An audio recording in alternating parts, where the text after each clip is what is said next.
Hello, and welcome to this effort to convince you that I've figured out the forbidden knowledge from the eldritch domain of FromSoft's lore masters.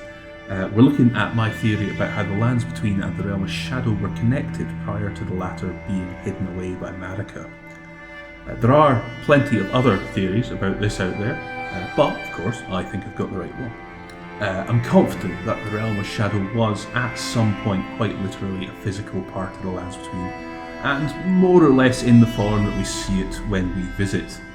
We have Hidetaka Miyazaki's interview with IGN, in which he says, in terms of setting and themes, it technically occupies the same space as the lands between, same universe, but due to something story related that we won't reveal today, this has become physically disconnected. Now, of course, this is a FromSoft game. There's not often going to be a straight, easy answer, and not only because of who made it, it's also a game. That means that it has to make concessions to gameplay and to the practicalities of development.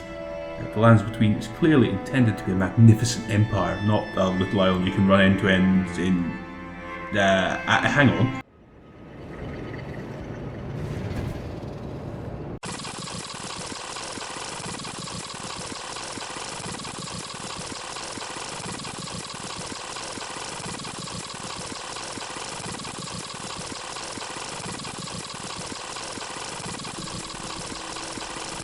Roughly one podcast episode. I think, therefore, that we have a few criteria that we can be sure of and can work from. First, the world as seen in the game is not at a one-to-one scale with the intended in-universe size of the world. Second, the Shadow Tree is the shadow of the Earth Tree, once part of the Earth Tree, and therefore should be in the same place as the Earth Tree. Third, the suppressing pillar really was the very centre of the lands between. And on that last point, I believe that the centre point of the Six Divine Towers is the very centre being referred to by the suppressing pillar. There's not really strong evidence for that, but that mysterious point blanketed in clouds even once the map is fully revealed does seem awfully tempting and thematically appropriate, lining up as it does with some of these celestially significant structures in the lands between, and genuinely being pretty close to the centre of the landmass as depicted on the map. I will be assuming that this is true going forward. And lastly, there is an assumption to make. While the landmass isn't to scale, the rough forms of the land and relative positions of landmarks are more or less as they should be in the universe. So, what does it look like when we meet these criteria? Well, we scale and rotate the realm of Shadow until this point lines up with this one, and then this point lines up with this one. That gives us this lovely landscape, where the realm of Shadow takes up a large portion of the inner sea, is about the size of any of the other provinces of the lands between, and doesn't interfere with any of the existing major structures. Shadowkeep becomes the southern gateway to Lanedale, a perfect location from which to launch Mesmer's crusade. But the map is one thing, it's presented as an artistic abstraction, a rather lovely one at that, but less tangible than the landscape our Tyranids run and fight across. So let's open up Smithbox and take a look at the 3D models. What we have here is the Super Overworld, which is used to display the very distant parts of the lands between when you look around. As you explore, more detailed versions of the areas closer to you are loaded in.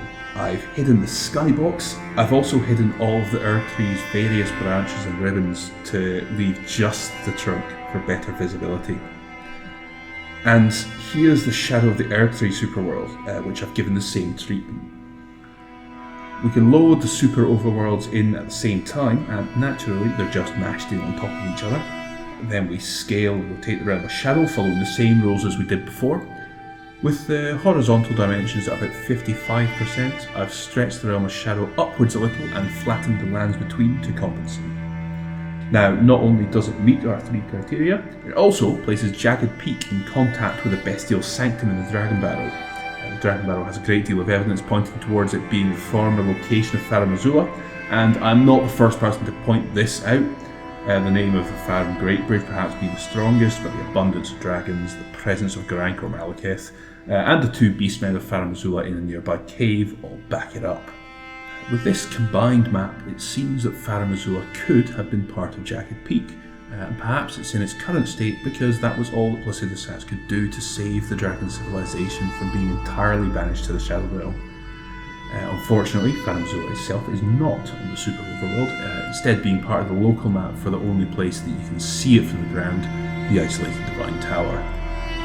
That does place it far from our Jagged Peak, but it's also in a giant tornado in the sky conjured by a time dragon, so I'm personally okay with letting that slide. This land bridge also helps explain another oddity, the presence of Caelid's giant dogs and crows in the Mountaintops of the Giants. Instead of being at opposite ends of the continent, these disparate populations are now neighbours. Presumably Bale and company got rid of the ones that were actually still on Jagged Peak after it was veiled. Formidable as those crows are, I don't fancy their chances against the draconic monstrosity that can fly by the power of raw hatred. The next thing that works out well on this map is the Inner Sea. It now has actual reason to be elevated above the outer sea level because it is now contained entirely within the lands between.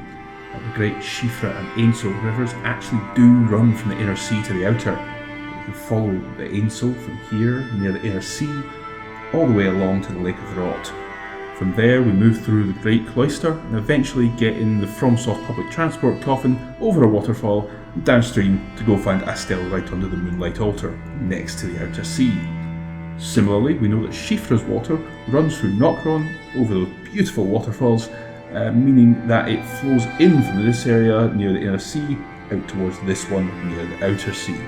It's okay if we encircle the Inner Sea because the underground rivers solve the problem of where the water goes beautifully and nobody has to worry about endorheic basins. So, a theory for where the Realm of Shadow used to be in the lands between. I'm on to you, Miyazaki.